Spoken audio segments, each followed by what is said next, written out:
Ci siamo, parte F Motori, il magazine settimanale del motorsport. Su Telefriuli un saluto da Marco Angileri. Ospite in questa prima parte avremo Matteo Doretto, 19enne pilota di rally di Pordenone, ma prima di lui partiamo con il report di quello che è stato il rally del Friuli Venezia Giulia Alpi Orientali dello scorso fine settimana. In archivio la 57esima edizione del Rally del Friuli Venezia Giulia e il 26esimo Alpi Orientali Historic. La gara, riservata alle vetture moderne, valida per la Coppa Rally di Zona, è stata dominata dal varesino Andrea Crugnola con la Citroën C3 Rally 2. Già vincitore della passata edizione della gara, di nuovo con a fianco Gabriele Zanni, Crugnola, leader del campionato italiano rally, non ha lasciato nulla agli avversari, firmando il miglior tempo in tutte e 6 le speciali, in procinto di affrontare ad ottobre l'ultima prova di campionato italiano al Due Valli a Verona. Seconda posizione assoluta conquistata dal trevigiano Marco Signor in coppia con Patrick Bernardi sulla Skoda Fabia Rally 2. Signor, arrivato alla gara da capo classifica della Coppa di Zona, aveva iniziato la gara con dei problemi al cambio per poi riprendersi dal secondo giro di prove e insediarsi alla posizione d'onore sino alla bandiera scacchi, un risultato che gli consente di aggiudicarsi il titolo di quarta zona. Terza piazza finale per l'altro trevigiano di origini friulane, Edoardo De Antoni, uno dei protagonisti della Junior Tricolore, alla sua quinta gara con la Skoda Fabia Rally 2, affiancato da Martina Musiari. De Antoni ha passato il primo giro di prove a prendere le misure con la vettura per poi progredire fino a salire sul terzo gradino del podio finale. Rally sfortunato per il friulano Filippo Bravi, uno dei grandi protagonisti della Coppa di Zona, a lungo secondo con autorità al volante della Hyundai 20 Rally 2 ed affiancato dal Fido Bertoldi, esce dai giochi durante l'ultima prova speciale a causa di una foratura. Quarta posizione per Giampaolo Bori ed Erika Furlan, anche loro sulla Skoda, autori di una gara costantemente di vertice, mentre la quinta posizione è stata conquistata dal pilota di casa, l'esperto Claudio De Cecco. Il pilota e team manager di Friul Motor, con già 2 rally delle Alpi Orientali in bacheca, ha conquistato il titolo di zona over 55, con al fianco Anna Paola Serena su Hyundai i20 Rally 2. Tra le vetture a 2 ruote motrici, successo dei friulani su Renault Clio Super 1600, Alberto Ferragotto e Francesco Maggiolino, che hanno conquistato la classe davanti a Rudy Wolfon e Thomas Pangaro secondi, seguiti da Marco Marchiol e Diana Conta al terzo posto. Fabrizio Martinez si conferma pilota di spessore, conquistando la classe Rally 4 navigato dalla moglie Valentina Boy su Peugeot 208. In classe A7 Michele Ianesi, assistito alle note da David Barrichello, firma la vittoria sulla Clio Williams. In classe A6 un'altra straordinaria gara per Gabriele Bassutti assieme a Ivan Mongiat, davanti a tutti con la Peugeot 106. Il carnico Fabio Soravito fa sua la N3, affiancato da Giuseppe Soldà sulla Renault Clio RS. Zampata vincente di Franco Codromaz e Rosa Bernardinis davanti a tutti in classe N2, mentre Bassutti e Juretic alzano la coppa dei vincitori della classe A5. Avvincente e spettacolare anche la 26esima edizione del Rally Alpi Orientali Historic, valido per il campionato italiano autostoriche. La vittoria assoluta è andata nelle mani del siciliano Angelo Lombardo in coppia con Roberto Consiglio sulla rossa Porsche 911 del secondo raggruppamento, siglando il miglior riscontro assoluto su 7 delle 8 prove disputate, terminando la gara amministrando il notevole vantaggio che aveva sugli inseguitori.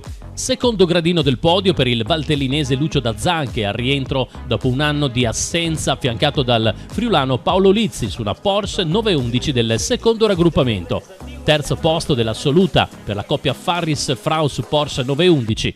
A podio nel raggruppamento e quarti assoluti sulla spettacolare BMW M3 il pilota udinese Andrea Romano in coppia con Revelant. Gradino più basso del podio del secondo raggruppamento per i friulani Muradore Trevisani, autori di una spettacolare gara sulla Ford Escort RS 1008.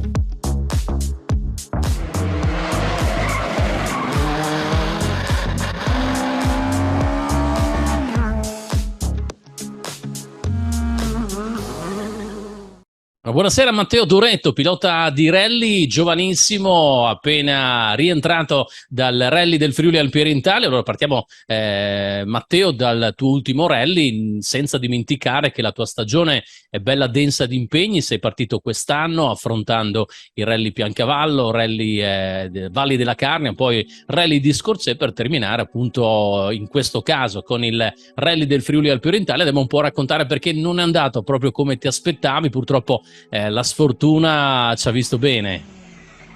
Sì, sfortuna, ma io direi più un errorino, una mia sbavatura, perché eravamo partiti forte subito sulla prima prova, l'avevamo vinta, dopo la seconda ce l'hanno annullata e sul trivio nella discesa ho pizzicato un marciapiede e abbiamo forato la posteriore sinistra. Ci Dopo, sta, dai. dopo ci siamo fermati in un punto non proprio consono per cambiare la ruota e abbiamo perso tanto tempo.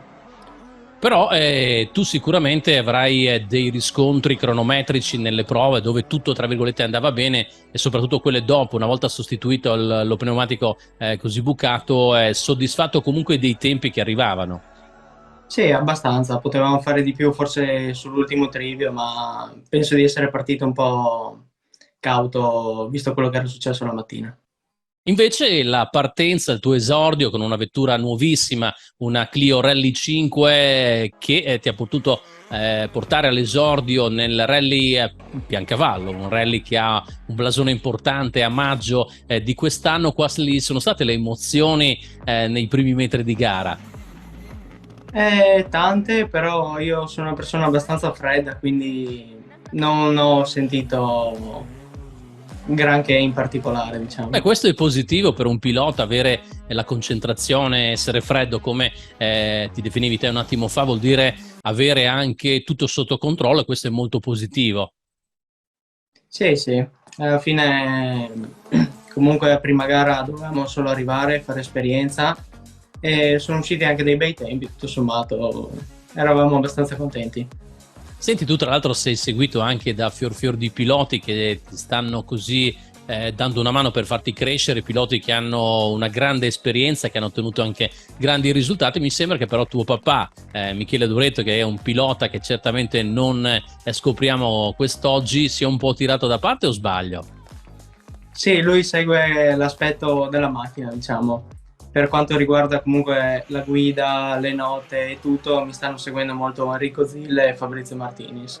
Che sono due piloti, guarda caso, sicuramente tra i più rappresentativi della nostra regione, che hanno un pedigree non da poco, due piloti che comunque possono portare un'esperienza fondamentale alla tua crescita come pilota. Sì, io sono veramente contentissimo di avere loro perché in tutte queste gare ci sono sempre stati, mi hanno sempre aiutato, qualsiasi consiglio di cui io avessi bisogno me l'hanno dato, quindi veramente al top. Immagino già da partire dalla stesura delle note, che è fondamentale anche per farti capire quello che è il mestiere del pilota al di fuori della vettura da gara, cioè quando bisogna andare a dettare le note, a stendere appunto questo, quello che poi, lo spieghiamo agli amici a casa, sarà il percorso di gara con tutte le indicazioni che poi vengono date dal navigatore. Sì, io sono partito dalla prima gara con l'idea di fare i tre passaggi, solo delle ricognizioni, non vado a fare altri passaggi foresti, perché secondo me se un domani vogliamo andare a fare qualcosa di importante, partire già subito con questo passo è una bella cosa. Beh, tu diciamo hai due insegnanti come Fabrizio Martinis ed Enrico Zille che questo lo fanno d'abitudine, lo hanno fatto sempre, e forse ha fatto sì che questo modo di comportarsi, cioè i tre passaggi e basta e via sulle varie prove, ha comportato anche i loro successi in tante gare al di fuori della nostra regione. Sì, sì, sì. Beh, Fabrizio comunque di campionati ne ha vinti, anche Enrico è sempre andato forte sia qua che fuori. Senti, invece la tua vettura te l'aspettavi così? È una vettura nuova, una Rally 5 che è nuovissima in sostanza, perciò da scoprire un po' alla volta, anche se ormai le misure le hai prese, mi sembra. Sì, ti dico subito, dalla prima volta che ci sono salito mi è sembrata una macchina facilissima e infatti si è confermato durante tutte queste gare e alla fine è una macchina che di assetto non fai più di tanto, quindi va bene proprio migliorare il proprio stile di guida e crescere. Hai affrontato, dicevamo un attimo fa, 4 rally sostanzialmente diversi fra di loro. Qual è quello che ti ha impegnato di più, al di là della foratura e del problema che c'è stato all'Alpi Orientali? Sicuramente la gara più difficile per me è stata Scorzè, perché a me piace comunque il guidato. Scorzè sappiamo essere una gara molto particolare della zona, comunque tanti allunghi, tante curve secche e soprattutto guidare nello sporco pronti via la terza gara non era proprio facilissimo. Immagino che lì di tagli ce n'è tanti da fare, bisogna anche prendere delle traiettorie che siano consone anche per riportare a casa la vettura sana e salva. Sì, sana e salva non è proprio tornata a casa perché abbiamo fatto il fianco anche lì, però abbiamo preso mano piano piano, dai. Fortunatamente hai il carrozziere in casa, perciò questo vuol dire anche salvare il budget, almeno sotto l'aspetto della carrozzeria, vero? Sì, sì, sì. Andiamo un po' a dare le caratteristiche di quella che è la tua Clio, una Rally 5, quelle che poi sono le sensazioni che hai provato, ma soprattutto anche qualche dettaglio tecnico, così magari gli amici a casa possono capire.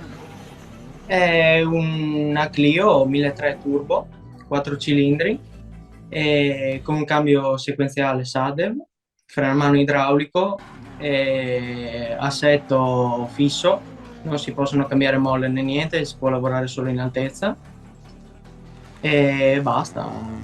Ecco, hai parlato perciò di una vettura turbo, lì la gestione dei giri, della cambiata è sostanzialmente diversa da un aspirato classico. Tu sei partito da subito con questa, perciò la tua abitudine è quella della cambiata a 4.000 giri, 4.500, 5.000, a differenza di altre vetture che vengono portate a regime, non so, di 7-8.000 prima di cambiare. Qual è la tua idea? Penso che il turbo sia una macchina più prestazionale a livello, diciamo, completo, però comunque gli aspirati hanno tutta un'altra storia, tutto un altro amore, diciamo, perché comunque sentire il motore che arriva a 9.000 giri è un'altra roba. E i consigli che ti hanno dato Fabrizio Martinis, immagino un po' pochi perché era impegnato anche lui, il rally del Friuli Alpino Italia, che è andato tra l'altro per lui mi sembra più che bene con una vittoria di classe, però i consigli che ti ha dato in questo specifico rally Enrico Zille. Lui è stato tanto importante per me dopo la foratura, quando siamo arrivati in riordine al parco assistenza, che era là. Mi ha detto comunque di azzerare, che non era successo niente, di ripartire il secondo giro, di andare come stavamo andando nel primo, e mi ha aiutato tanto in questo. E invece c'è stato poi l'esordio nella gara di casa, il rally Piancavallo, quello immagino sia un rally per voi, per te in questo specifico momento indimenticabile, perché ha dato là la tua carriera breve per quelle che sono le gare che hai fatto, ma soprattutto è la gara di casa, immagino. Sì, anche perché arrivavamo dall'anno scorso che mio papà l'aveva vinto nello storico e quindi era ancora più speciale, forse era proprio il passaggio del testimone. Ti senti un po' una responsabilità particolare il fatto che tuo padre è un pilota che è sempre andato molto forte, ma è andato forte anche tuo nonno Nello, perciò hai, come dire, un po' gli occhi puntati, perché il cognome Doretto vuol dire sempre significato di un pilota che va forte. Sì, ma non è tanto pressione, è più orgoglio, secondo me.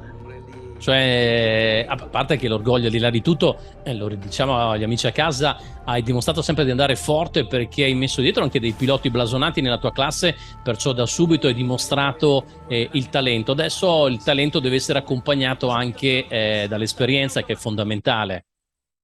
Sì, l'abbiamo pagato un po' l'esperienza sabato, però tutto sommato stiamo facendo bei chilometri e belle prestazioni, secondo me, per ora. Detto del Piancavallo, così come del Rally di Scorzè, l'Alpi Orientali, c'è stato anche il passaggio al Rally Valli della Carnia. Mi sembra che lì le cose siano andate bene. Sì, lì è andato tutto bene, dalla prima prova della sera fino all'ultima del giorno dopo. Alla fine abbiamo vinto quasi tutte le prove, mi pare, tranne una, e lì abbiamo fatto una gran bella gara. Allora, il futuro prossimo quale sarà come gare? E andiamo a fare il Due Valli, Verona. Beh, Due Valli Verona, che è una gara blasonata, campionato italiano, comunque c'è passato diversi anni, impegnativa al tempo stesso. Sì, sì, ci sono anche i ragazzi della C-Team Italia, quello junior, quello Clio, e vedremo anche lì dove siamo coi tempi per capire anche. Anche perché in questo caso affronterai una classe molto competitiva, perché lo dicevi un attimo fa, ci saranno piloti che la vettura la conoscono bene, della C-Team Italia, perciò hai però l'opportunità di metterti in vista. Secondo te quale sarà il consiglio principale che ti darà sia Fabrizio Martinis che Enrico Zille? Penso innanzitutto di portarla in fondo e dopo di divertirmi sicuramente e fare più esperienza possibile. Ecco, tornando indietro invece dai primi approcci, cioè sembra una cosa scontata, però salire per la prima volta su una vettura da gara e avere un'idea precisa, cioè devo spingere perché comunque un risultato importante lo devo portare a casa. Questo è stato, immagino, il tuo pensiero iniziale al Piancavallo subito dopo l'esordio, perché effettivamente i tempi da subito sono saltati fuori, mi sembra. Beh, sì, non avevo proprio l'idea di spingere in testa il Piancavallo, ma più di portare a casa la macchina. Però il secondo giro sulla Barcis che abbiamo vinto lì abbiamo fatto un bel tempo, secondo me lì è stato bello, dai. È stato bello. Un consiglio che ti senti da dare a un ragazzo che magari come te vuole intraprendere questa carriera, anche se fatta di grandi sacrifici, una così carriera anche costosa sotto l'aspetto di impegno economico, però crederci, immagino. Sì, sì, sempre crederci e portare fino in fondo i propri sogni. I propri sogni, questo era Michele Doretto, noi ti auguriamo un ottimo Due Valli prossimo. Quanto manca al Due Valli prossima gara? Dovrebbe essere inizio ottobre, un mese. Perciò manca un mese, inizi di ottobre, è una così buona continuazione di stagione al nostro Matteo Doretto, pilota pordenonese all'esordio quest'anno in questo 2022 con la Clio Rally 5, una categoria nuova dove si è difeso veramente più che bene. Grazie, un in bocca al lupo. Grazie, viva il lupo.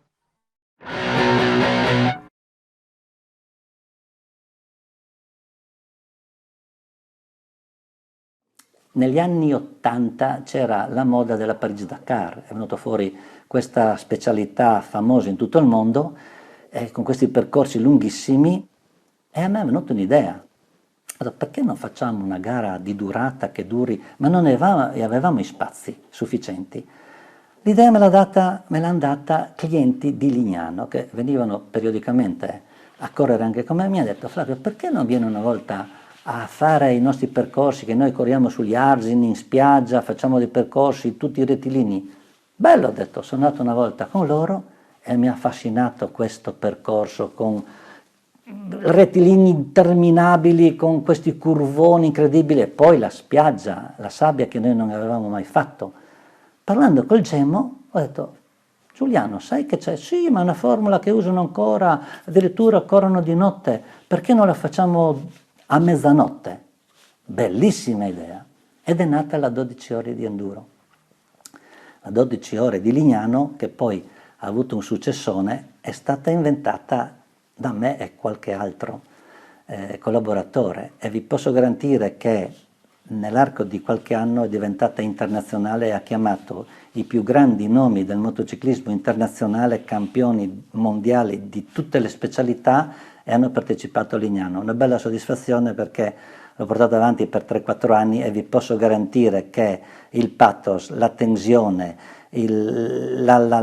tutto quello che concerne la preoccupazione che tutto funzionasse bene, perché lì c'era, buona la prima, non è che era una specialità, qualcosa che potevi partivano e doveva essere tutto a posto, tutto quello che ho curato, tutte le cose che sono venute fuori poi nell'arco di questa manifestazione erano incredibili. Vi posso dire che la prima gara, tanto per darvi un'idea di cosa vuol dire non avere esperienza sul luogo dove tu lo organizzi, nel tracciare il percorso di questa gara 12 ore non avevamo esperienza di come, cosa succedeva in quel luogo lì.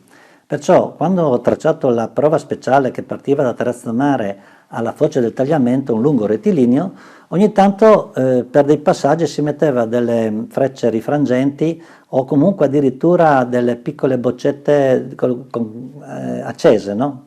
Che potesse indicare la strada, naturalmente essendo buio non potevi vedere. Ma non avevo fatto caso alle maree. Naturalmente io ho tracciato questo percorso qua abbastanza all'interno in modo da anche essere dentro i frangiflutti che c'erano, erano costruzioni in cemento che partivano dalla spiaggia per andare fino al mare e naturalmente andando al mare si alzavano, no? Di altezza. E naturalmente nell'arco di questa manifestazione dura 12 ore e la bassa marea ha cominciato a ritirarsi, no, al mare. Cosa succedeva? Il pilota seguiva il bagnasciuga, ma il bagnasciuga dove aveva cominciato la gara a mezzanotte era qui, quando dopo 6 ore era 10 metri più in là. Cosa è successo? Che il turno che è partito quando la bassa marea si era ritirato il mare ha cominciato ad andare al bagnasciuga. Cosa è successo? Che a un certo punto si sono ritrovati questi frangiflutti alti mezzo metro nel buio. Stavo giusto preoccupandomi di questa cosa qui e sono andato giù di corsa con la moto con un po' di frecce, con un po' di cose per cambiare il percorso in modo da mettere qualche freccia qualche metro prima che indicasse ai piloti di rientrare verso l'interno per poter superare questi frangiflutti nei posti più bassi. Non sono riuscito a beccare tutti, a un certo punto ero lì che stavo andando al frangiflutti successivo e sento un rumore di moto, insomma a un certo punto mi passa, ed era un certo Laurentic, Maurizio di Monfalcone, e si prende in piena il frangiflutti alto 50 centimetri in piena con la moto. Ho sentito solo un boom, un urlo, questa moto che girava a 180 gradi nel buio col faro che illuminava cielo, spiaggia, e sentito il pom, questo dolore della schiena, corro verso di lui per chiedergli se ha fatto male, tirami sulla moto, ed è partito contrario, contro la partenza perché era andato fuori di orientamento, si è accorto dopo 300 metri, è tornato dietro, metti le frecce, quel cazzo di frecce! Insomma, questo è un altro aneddoto. 12 ore di avremo una giornata da raccontare.